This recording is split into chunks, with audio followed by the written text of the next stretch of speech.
Random thoughts. In this video, I'm going to read part of C.W. Hobley's book, Kenya from a Chartered Company to a Crown Colony. This is a book published in 1929. C.W. Hobley was a colonial administrator who came to Kenya in 1890. He served as a district commissioner, provisional commissioner. He stayed around for close to 30 years. He wrote several books. This is the third book I'm reading that he wrote. Now, in this book, of course, he discusses his experience as an administrator in Kenya. Now, before I read this part where he talks about the potential later on to replace the African or black labor with white labor and machinery, I have a request, small request or big request, depends on how you see it. I'm shy of the 10,000 subscription mark on YouTube. And I've told people it's by, I think, 400 and something subscribers. And I've always said before I cross the 10,000K mark, I will not consider myself a YouTuber. So I am just about to become a YouTuber, but I need a few subscriptions. So if you can go there and help me with that, I really appreciate it. If you are watching on YouTube and you've not subscribed, please subscribe. If you've subscribed, I really appreciate your subscription. I also appreciate the comments and the likes and the shares that you people give me. Also on TikTok, the same. I appreciate the following, the comments, the likes, and all that. And if you are watching on TikTok, I will be very happy if you go to my YouTube channel and give me that number of about 400 and something subscriptions so that I become officially a YouTuber. Yeah, I would really appreciate that, and also appreciate the comments and everything. Now, in this part, Hobley brings up a very interesting point. He talks about, because when we read history, we know that the Europeans who settled in Kenya were so interested in the labor. Labor was such a big question because you could not do farming without labor.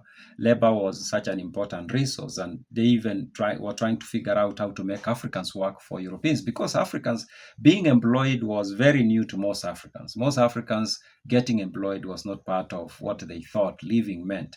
They were used to do your subsistence farming, keep your cattle, maybe do some trading. Your wives or the wives will go, the women mostly will go to the market and do some commerce. That was that. There was nothing like, oh, get employed by someone. For most societies, of course, there were African societies where employment was a thing. And I'm speaking about East Africa specifically because I've noticed when it comes to the culture of being employed, different societies in Africa might have had different arrangements.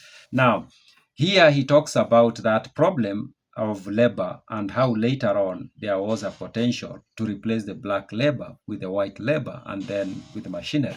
And I think in this way he's seeing things, he's seeing a future where the black population diminishes. And we've talked about this in another video where he discusses the likelihood of future the black population diminishing and disappearing, and then the land becomes mostly white. Now, this is what he says. In spite, however, of the alleged effects of altitude and latitude or the foreboding of a section of the medical profession, I incline more and more to the view that in the highlands of Kenya and Tanganyika above 6,000 feet, it may be possible to establish a white working class families in group settlements if they are properly housed and looked after in the early stages.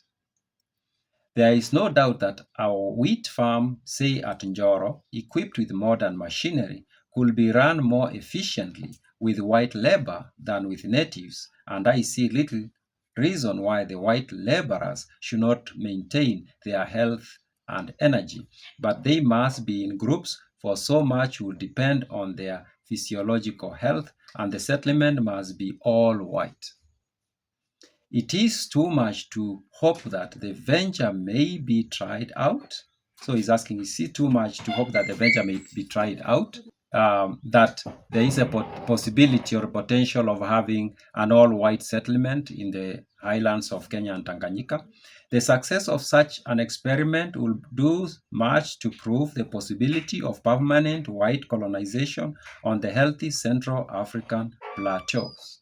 Yeah, so Hobley here is looking ahead, is looking into the future. At the present time when he's writing this book, most settlers, European settlers, relied on the labor that will be provided by Africans. But he's looking into the future where the labor didn't need to come from the blacks who lived on the land, and the labor will come from whites and machinery.